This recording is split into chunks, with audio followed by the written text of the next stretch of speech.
नमस्कार विद्यार्थी मित्रांनो, सज्जनाशी सज्जन दुर्जनाशी दुर्जन खरी आणि विश्वसनीय माहिती पाहण्यासाठी एकच चॅनल ज्याचं नाव आहे गुरुजन.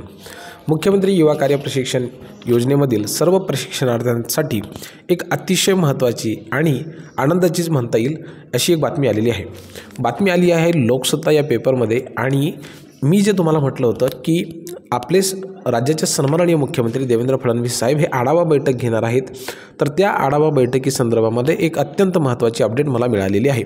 विद्यार्थी मित्रांनो, बघा, आपणा सर्वांना कल्पना असेल की मागच्या आठवड्यामध्ये महाराष्ट्राचे सन्माननीय मुख्यमंत्री देवेंद्र फडणवीस साहेब यांनी स्वतः अनेक विभागांचा आढावा घेतलेला होता. त्यामध्ये कृषी विभाग, वन विभाग, उच्च व तंत्र शिक्षण विभाग हा होता. आणि कालसुद्धा म्हणजे अनेक दिवसांपासून ही जी प्रलंबित असलेली प्रक्रिया होती ती सोमवारी पुन्हा एकदा सुरू झालेली आहे.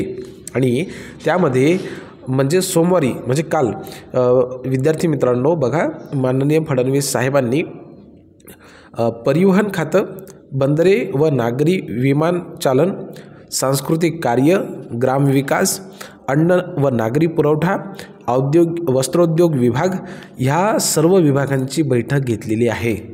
आणि ही बैठक घेत असताना त्या ठिकाणी त्या खात्यांचे मंत्रीसुद्धा उपस्थित होते. आणि बघा, इथं काय लिहिलेलं आहे, आढावा बैठकीसाठी मंत्र्यांनाही निमंत्रण. ठीक आहे, याचा अर्थ काय आहे, ज्या वेळेला आपलं खात्याचा आढावा आता घेण्यात येईल, मी तुम्हाला सांगतो आजसुद्धा ही आढावा बैठक होणार आहे. ठीक आहे. आणि मागच्या आठवड्यामध्ये आपल्याला माहिती असेल तर आपल्या खात्याची जी आढावा बैठक आहे तर ती काही कारणामुळे झालेली नव्हती. याचा अर्थ आता जी आपली बैठक होणार आहे त्यामध्ये आपल्या खात्याचे सन्माननीय मंत्री मंगल प्रभात लोढा साहेब हे स्वतः त्या ठिकाणी उपस्थित राहणार आहेत. ही सगळ्यात मोठी अपडेट आहे. आणि मंगल प्रभात लोढा यांनी सांगितलेलं होतं की 50% विद्यार्थ्यांना आपण त्याच ठिकाणी रोजगार उपलब्ध करून देण्याच्या प्रयत्नामध्ये आहोत, जाहीर कॉन्फरन्समध्ये सांगितलं. आणि त्यानंतर ज्या वेळेला आता मंत्री महोदयांनी पदभार स्वीकारला त्यानंतर देखील या गोष्टीची वाच्यता पुन्हा एकदा केलेली आहे. त्यामुळं मंत्री महोदयांचं या बैठकीला असणं अत्यंत महत्त्वाचं आहे.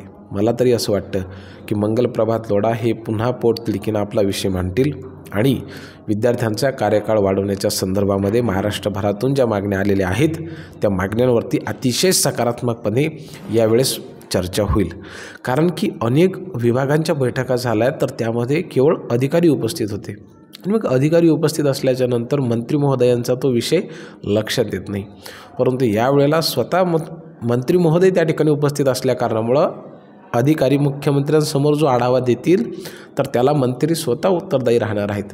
आणि साहजिकच मंत्री महोदयसुद्धा त्या ठिकाणी मुख्यमंत्र्यांशी विविध विषयांवरती चर्चा करतीलच की महाराष्ट्रामधून ह्या सर्व मागण्या आलेल्या आहेत आणि मग विद्यार्थ्यांच्या मागण्यांवरती आपण काय उपाययोजना करू शकतो. तर मला असं वाटतं की आपण सर्वजणांसाठी एक सकारात्मक बातमी आहे. आणि जे म्हणतात ना की जो होता है वो अच्छे के लिए होता है.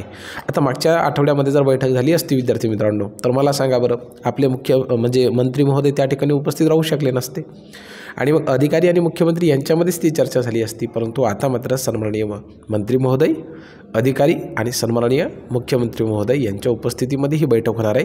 त्यामुळे ही अतिशय चांगली बातमी आहे. हा फोटो बघा, काल ज्या वेळेला ही बैठक झाली तर ते सगळेच्या सगळे मंत्री महोदय विविध खात्यांचे उपस्थित होते. त्यामुळं ही बाब आपल्यासाठी निश्चितच आनंदाची आहे. या संदर्भामध्ये उद्याला किंवा परवाला काय अपडेट मिळते ते मी तुम्हाला लाईव्ह करून किंवा व्हिडिओच्या माध्यमातून निश्चितपणाने सांगेलच. तुम्हाला काय वाटतं, आपला विषय मार्गी लागेल की नाही हे मला कमेंट करून निश्चित कळवा. निगेटिव्ह कमेंट करणाऱ्यांनी सुद्धा तयार राहा. धन्यवाद.